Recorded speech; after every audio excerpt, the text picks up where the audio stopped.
Welcome back into the ATL Day Ones with Jarvis and Tenitra. This is the last segment of the day, and it is one that I believe, Tenitra, I don't know about you, but it is one of my favorites. It is for the culture.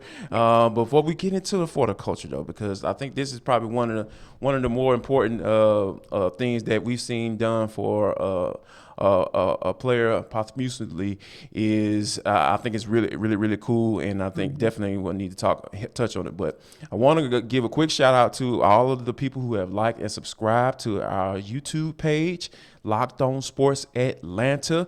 We are ATL Day Ones. We also have A to Z with Mark Zeno and Hitting Hard with John Chuckery. You have been, coming out in droves and support, and we ask that the people who haven't, go ahead and like and subscribe to our YouTube page. And, if you have any issues and anything like that on how to do that, just go to YouTube, type in the search box, Locked On Sports Atlanta, and we'll pop up. Like, subscribe, comment. We love responding to your comments, and you all have been doing that, and we really appreciate you. And don't forget, we can always find us on all the audio platforms, wherever you download your podcast.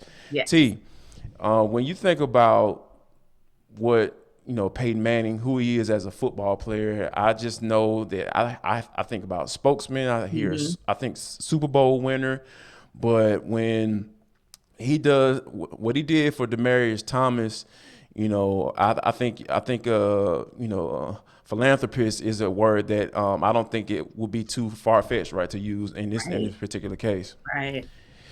And he set up a scholarship fund through Georgia Tech, Mm-hmm. and it would award need-based scholarships to incoming freshmen from Lawrence County, where Mm-hmm. Thomas was born and raised, or Mm-hmm. surrounding areas. And we all know what type of player Demaryius Thomas was. Yes. He was All-American. He made 4 Pro Bowls, and he played 10 years in the league. Mm-hmm. But unfortunately, he passed away at a young age, the young tender age of 33. Yeah. So I think that was one of the reasons why it was kind of such a sad situation. But Peyton Manning is having his, Demaryius Thomas' name live on through Mm-hmm. setting up this scholarship fund through Georgia Tech, and I think I think all the kudos has to go off to Peyton. Yeah, I really was excited when I saw this article because, of course, Peyton Manning being from the New Orleans area, like I am, I'm always You excited almost for forget he's people. from there, right? I never Right. do. I was Of course, my Manning. bad. I'm Yeah, talking no, to the wrong person. yeah. Love me some Mannings. So I'm Right. always happy to talk about some Mannings on this podcast. But yeah, it reminds me of the things that they always were known for doing and continue to be known for doing in our Right. community back home. But for him, it stretches even beyond that because obviously Demaryius Thomas, as well as Peyton Manning, meant so much to the Denver Broncos organization while they were there.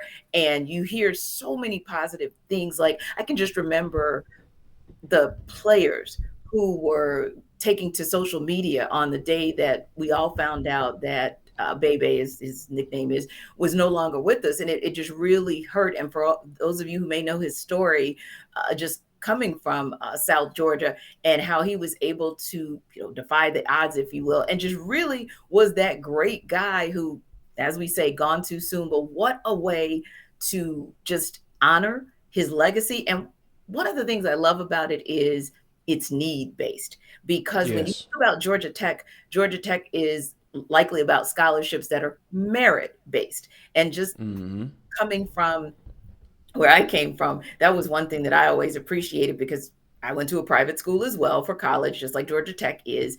And you may get your tuition covered if Right. you have a scholarship, but that room and board and those books and all of the things that help you to really maintain and sustain yourself, first of all, from point A to point B, and secondly, from freshman year to senior year, you need that extra resource. So I love the fact that this is need based. I think that was very insightful on the part of Peyton Manning and certainly speaks to what I'm sure Demaryius Thomas would have wanted. No doubt about it. And I think that when you put all those things together, right, we shouldn't even be surprised that Peyton Manning is doing something like this. And the work you talked about with him, what the work that he does in New Orleans, and just being just an astute businessman and just being just a citizen. Like, we've never heard anything bad about Peyton Manning. And for him to, do something like this, with Demaryius Thomas and, the teammate, the effect that he had on him. He not only talked about, the player and who he was on the field, but he talked about the type of person that he was, and he called him a friend. And like you said, a lot of people talk about locker rooms and the makeup. Like, a lot of times these guys aren't friends, they don't have to be friends off the field. So, and for, Peyton and Demaryius Thomas to be able to establish this type of relationship, and for him to do this after his death, I think that this is something that it just lets you know exactly what the effect that Thomas had on Peyton himself. And before we get out of here, T, I gotta talk about this. So, growing up and going to stand at my grandma's house during the summertime, there was one thing that was always on the TV. The Price is Right. and when I came across this video, it kind of got me a little concerned because there was a gentleman, who had to bid on the cost of a vacation, and then Drew Carey was standing right there, and they unveiled where the vacation was to. It was Tybee Island. And you could tell by the way I just said it and the look on the guy's face who had to bid on it. He was like, Georgia? Like, where is that? So, and those who don't know where it is, shame on you. It's right outside Savannah. So the look on his face, and then when they started showing the videos of it, there was a person commenting on it, and I thought it was very true, was the fact that the water ain't that blue, and Tybee Island's water is it's a little dark. So I don't know where they got those pictures from, but for them to be giving away a vacation to Tybee Island, no shade, but is Price is Right running out of money? if you see it or if you've heard about it, it literally looks like something from one of those timeshare commercials or those timeshare brochures that you receive where it's all smoke and mirrors. And so, and by the way, the funny thing is he didn't even win, but I don't think he would have cared to win anyway. Right.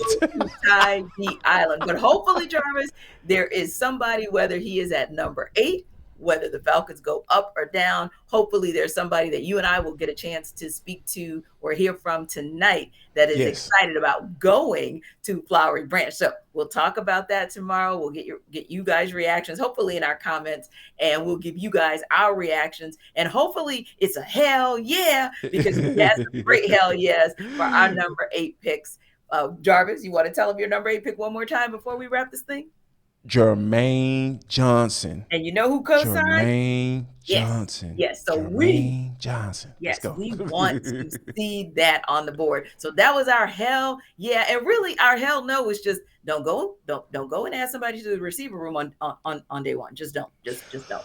So it'll be interesting to see what happens on night 1 of the NFL draft. We'll talk about that, and if Ronald Acuna does anything great, we'll absolutely talk about that as well. And we still have some Hawks talk for you. So come back for us tomorrow. We appreciate you dropping by ATL Day Ones as your number 1 stop on the Locked On Sports Atlanta Network. But don't forget to stop by A to Z to hear from Mark Zeno as well, to give you straight, no chaser talk about the sports scene in Atlanta. See you tomorrow.